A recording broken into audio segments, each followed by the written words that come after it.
Study campus के videos को देखने के लिए हमारे चैनल को सब्सक्राइब करें और साथ ही बेल आइकन को प्रेस करें, ऑल नोटिफिकेशन बटन को ऑन करें ताकि आने वाले वीडियोस के अपडेट्स आपको मिलते रहें।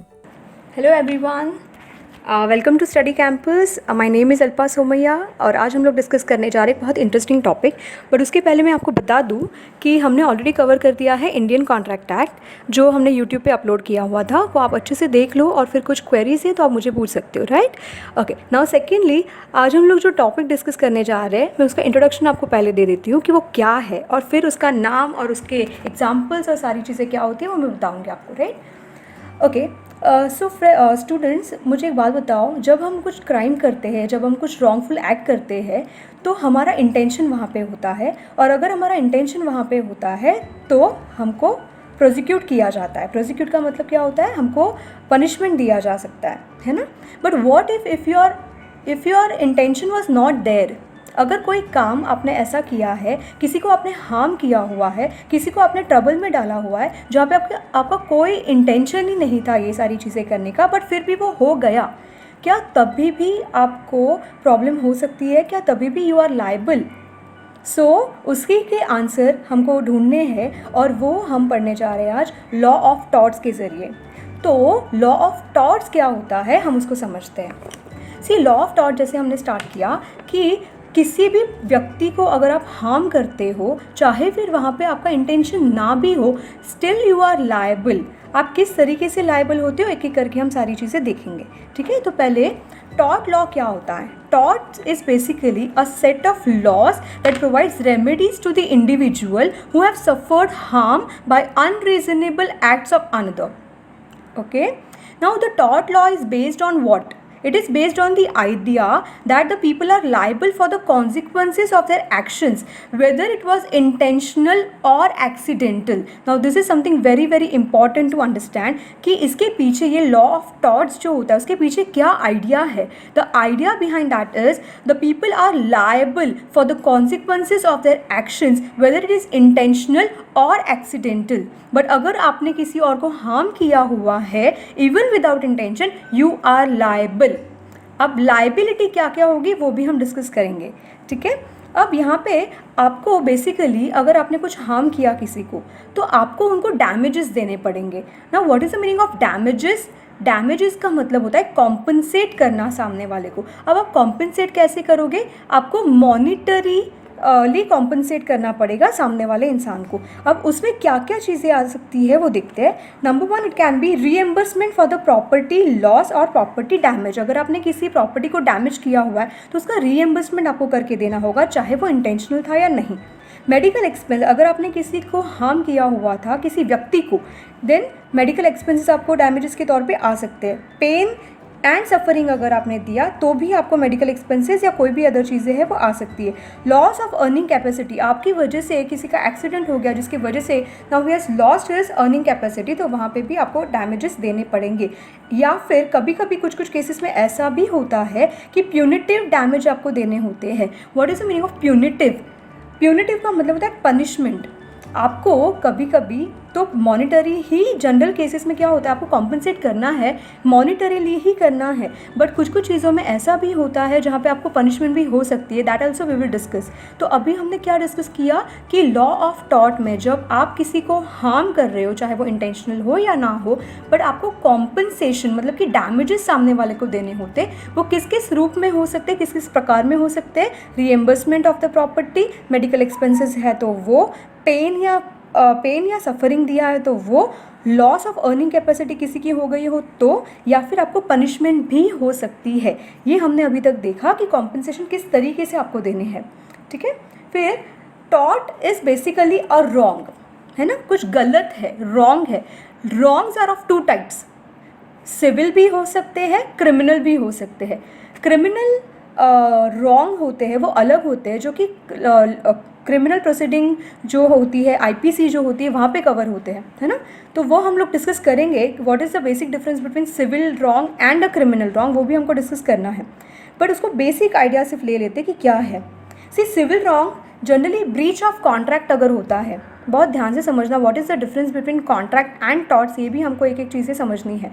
सी बेसिकली कॉन्ट्रैक्ट में क्या होता है ना, जब आप सामने वाले को ब्रीच करते हो, जो तुम्हारे टर्म्स थे दोनों पार्टीज़ के बीच में, and if you are breaching that part of contract, तो वहाँ पे आपको सामने वाले को डैमेजेस देने होते हैं, दैट मीन्स कॉम्पनसेट करना होता है, but that is pre determined, वो लिक्विडेटेड डैमेजेस होते हैं, जहाँ पे आपको पता है कि अगर सामने वाला ब्रीच करेगा तो मुझे फिर कितने पैसे लेने हैं depending upon the market scenario, ठीक है, तो वो जनरली होता है। बट जब आप अनइंटेंशनली किसी को हार्म करते हो, किसी का डेथ हो जाता है, किसी को इंजरी हो जाती है, कुछ ये सारी चीज़ें अगर मैं आपको बताती हूँ कि क्या क्या होता है, उन सारी चीज़ों में आप प्री डिटरमाइन नहीं कर सकते हो कि इसका खर्चा मुझे या कॉम्पनसेशन मुझे कितना देना पड़ेगा, है ना।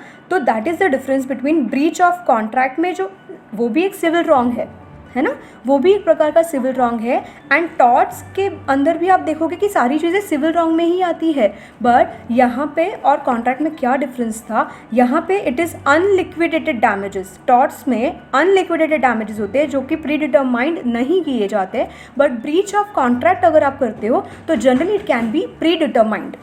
ओके, नाउ अब मैं आपको बताती हूँ कि क्या क्या डैमेजेस आपके ज़रिए किसी और को हो सकते हैं। It can be, see, I just read out one thing.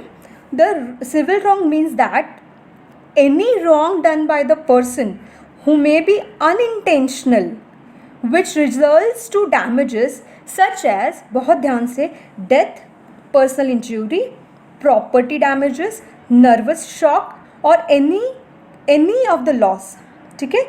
Then a person that suffers the damages may be able to use the tort law। अगर आपको इनमें से कुछ भी चीज़ हुई है, डेथ हो गया, इंजरी हो गई, personal property damages, nervous shock या कुछ भी ऐसा हो गया जिसकी वजह से आपने सफ़र किया हुआ है ना, तो आप डैमेजेस लेने कहाँ पे जाओगे, किसका यूज़ करोगे, किस लॉ का यूज़ करने वाले हो, टॉर्ट लॉ का आप यूज़ करने वाले हो to get the compensation from the person that is liable for the injuries, ठीक है।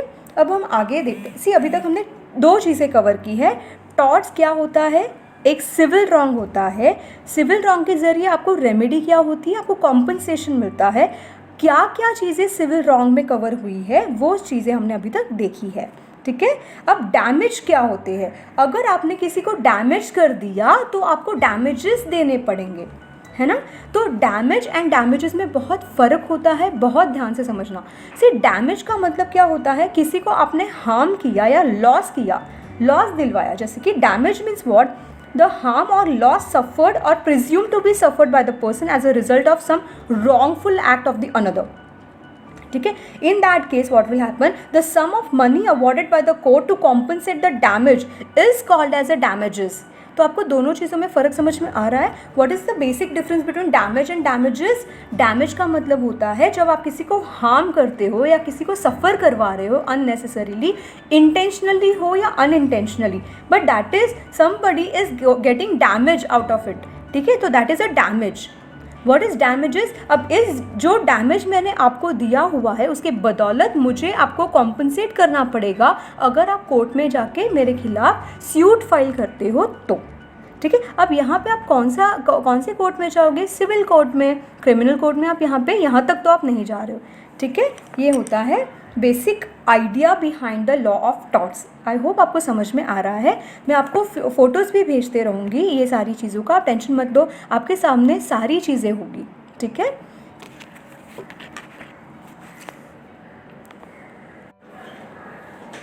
Okay, so now we will discuss about the two types of wrong, that is civil wrong and criminal wrong, ठीक है। दोनों में फ़र्क क्या होता है वो हम देखते हैं। पॉइंट नंबर 1, जो सिविल रॉन्ग होता है वो क्या होता है, it is against the private individual और इंडिविजुअल्स, ठीक है। अगर किसी ने मुझे हार्म किया हुआ है तो it is just between me and him, है ना। बट क्रिमिनल लॉ में क्या होता है या क्रिमिनल रॉन्ग में क्या होता है, criminal crime is a wrong against the society, it is against the state, ठीक है। पॉइंट नंबर 2, इसमें जो सिविल रॉन्ग में रेमेडीज़ होती है वो क्या क्या होती है, आप क्या क्या लेने कोर्ट में जाओगे, पहले तो आप सिविल कोर्ट में जाओगे, क्या क्या लेने जा सकते हो, क्या क्या रेमेडीज़ आपको वहाँ पे चाहिए, डैमेजेस चाहिए, ठीक है, या फिर इंजंक्शन चाहिए, है ना, या फिर स्पेसिफिक परफॉर्मेंस चाहिए। देखो मैंने 3 चीज़ें बताई। डैमेजेस मतलब compensation, you have to perform it, that is called specific performance, अब आपको ये करना ही पड़ेगा। या फिर point number 3 is injunction. What is injunction? To stop someone from doing that act. अगर आप मुझे हार्म कर रहे हो और मुझे पता है कि आप या फिर हार्म करने वाले हो, तो पहले मैं कोर्ट में जाके क्या करूँगी, आपको बोलूँगी, कोर्ट को बोलूँगी कि इनको स्टॉप कराओ वो हार्म करने से। तो मैं वो चीज़ें आपको एक्सप्लेन करूँगी बाद में जब वो टॉपिक आएगा, ठीक है। तो पहला पॉइंट क्या था, एक जो सिविल रॉन्ग होता है it is against the individual या फिर private individual, but criminal wrong क्या होता है, it is against the society. Second is a remedy, आपको क्या मिलेगी यहाँ पे, या फिर डैमेजेस, स्पेसिफिक परफॉर्मेंस या फिर इंजंक्शन। इंजंक्शन का मतलब अभी के लिए याद रखना है, to stop someone from doing that act. मैं आपको चलो अभी एग्जाम्पल देती हूँ। सपोज मेरा जो नेबर है, हम दो ही घर, यहाँ पे हमारे बिल्डिंग में सपोज 2 ही घर है आमने सामने, ठीक है। वहाँ पे हो क्या रहा है ना, सामने वो 12 बजे रात को इतना ज़ोर से लाउड म्यूज़िक बजाता है कि मुझे मेरे घर पे प्रॉब्लम होती है। और हमारे घर पे हो सकता है कोई भी हार्ट पेशेंट हो या कोई नहीं भी हो, बट फिर भी हमको डिस्टर्बेंस होती है, ठीक है ना। तो वहाँ पे हम क्या करेंगे, कोर्ट, मैंने तो उनको समझाया कि भैया आप ऐसे मत करो, ठीक है, but he is not ready to listen to मी।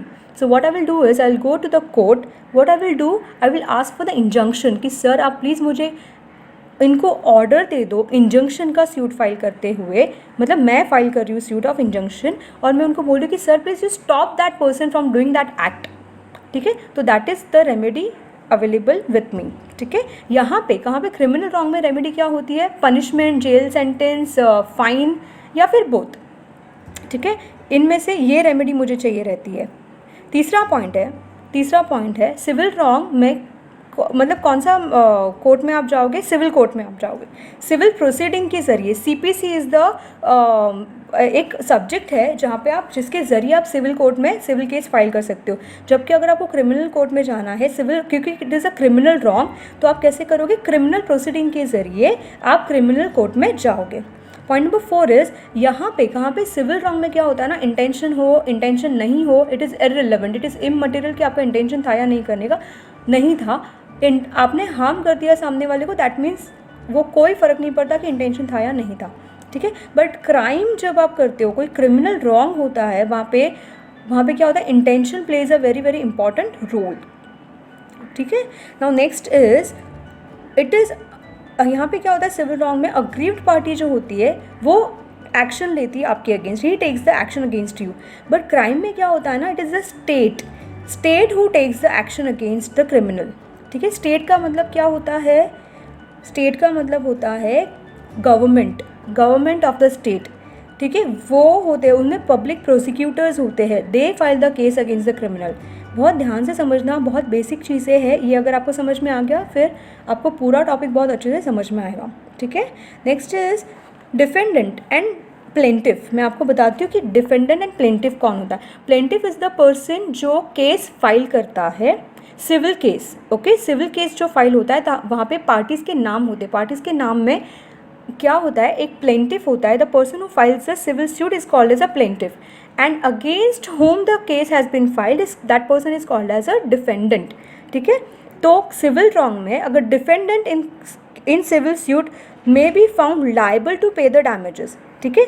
तो अगर मैंने केस फाइल किया है सामने वाले के ऊपर, तो I will be called as a plaintiff and other party will be called as a defendant. तो वहाँ पे क्या होगा, मुझे क्योंकि उसके अगेंस्ट रेमेडी क्या चाहिए, डैमेजेस, तो मुझे उससे क्या मिल सकता है, डैमेजेस। बट अगर वो क्रिमिनल रॉन्ग है तो accused in the civil suit also is a guilty by the court. What is the meaning of guilty? Guilty का मतलब होता है यहाँ पे रॉन्ग, दोषी, ठीक है। तो यहाँ पे मुझे क्या चाहिए कि सामने वाले पर्सन को मैं दोषी करार कराऊँ कोर्ट में, और यहाँ पे मुझे क्या चाहिए कि कोर्ट में वो दोषी करार होने का सवाल नहीं आएगा। यहाँ पे क्या होगा, that person is liable because उसने मुझे हार्म किया है, ठीक है। आपको एक एक चीज़ समझ में आ रही है। यहाँ पे हमने 6 पॉइंट अभी तक डिस्कस किए हैं, ठीक है। अब लास्ट पॉइंट, सिविल रॉन्ग में मैं आपको कुछ एग्जाम्पल देती हूँ। Breach of contract is a civil wrong but it is liquidated damages मुझे मिलेंगे। टॉर्ट में क्या होता है, assault, battery, false imprisonment, trespass, defamation, negligence and nuisance. इन सारे टॉपिक्स को लेके हम आगे जाएंगे और देखेंगे कि ये सारी चीज़ें क्या क्या है, ओके।